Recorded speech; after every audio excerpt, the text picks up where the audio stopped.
sharing with you another recipe. This is my recipe for my banana cake. If namoy saging nga overripe na kay sa balay, that's perfect for banana cake. In this recipe, nagamit lang ko og upat ka saging overripe.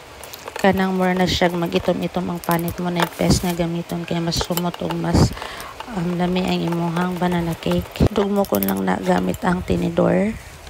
Then add 1.5 cup of dark brown sugar.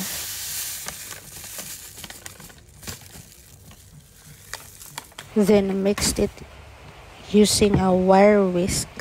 Mixed until well combined, but don't over mix.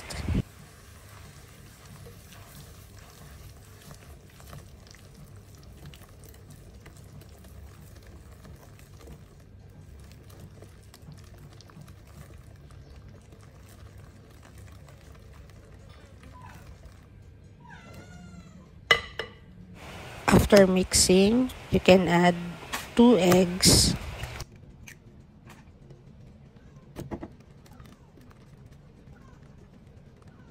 Add half cup of fresh milk. You can also use evaporated milk.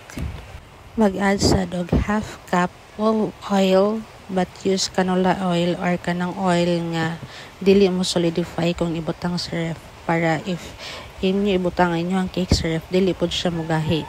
It will stay moist and soft.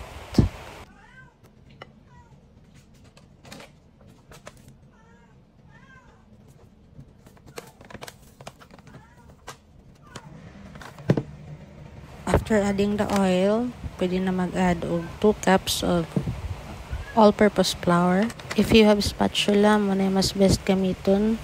Follow the cut and fold method sa pag-mix.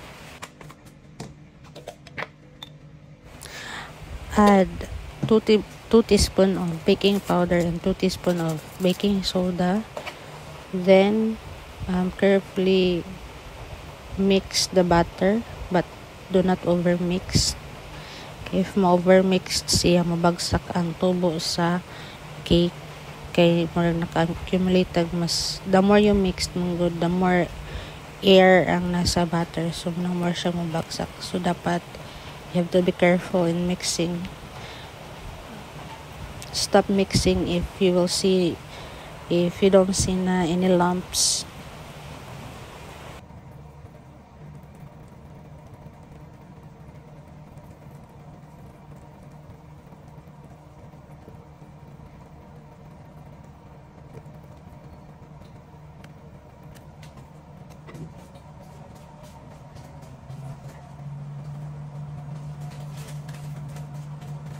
Then, nag-add ko og about half cup of chocolate chips, but this is optional.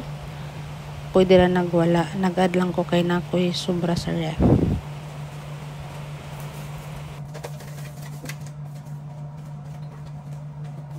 If okay na, humana mo og mixed, i-transfer na ninyo sa baking pan, but ayaw ninyo pag puna ang baking pan kay syempre mutubo pa ang butter, mutubo pa ang cake.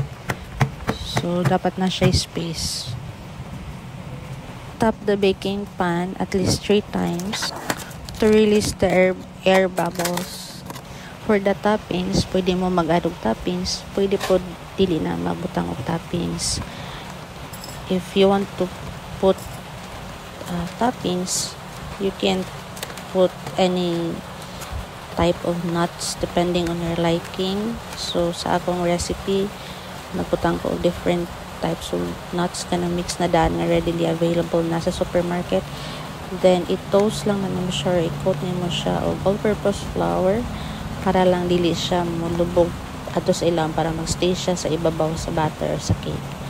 So more na siya technique para dili malubog ang ilang toppings. Then repeat the same process, ibutan mo siya sa mga baking pan. Then always don't forget to tap your baking pan to release the air bubbles. Then i-bake na siya og 45 minutes sa 170 degrees Celsius. Then to test if or to know if naluto na ang cake is use the toothpick method. Ang toothpick method, if pili ninyo luto na siya, inyo siya tusukon sa toothpick, then inigawas na sa toothpick. Kung limpyo siya or wala siya nagpilit-pilit, meaning luto na inyong cake. So muna ni siya luto ng cake. Tag na inspired mo og luto banana cake today.